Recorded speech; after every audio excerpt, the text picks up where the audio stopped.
আসসালামু আলাইকুম প্রাণপ্রিয় কলিজার বন্ধুরা, সবাই কেমন আছেন? একটা কথা বলি আপনাদের সামনে।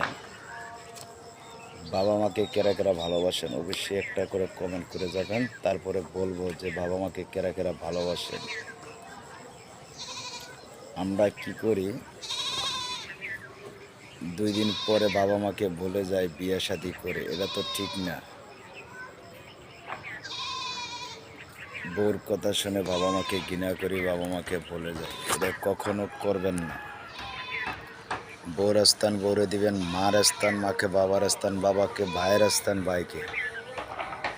কখনো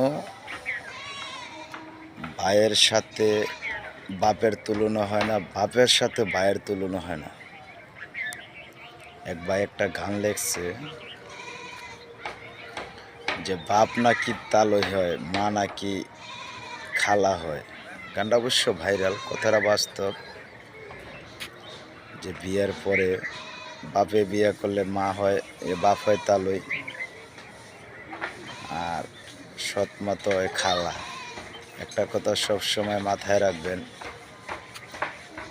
বাবা মা যার বাইসা আছে অবশ্যই বাবা মাকে ভালোবাসার চেষ্টা করবেন, আপ্যায়ন মতো যথেষ্ট পরিমাণ চেষ্টা করবেন তাকে ভালো রাখার জন্য।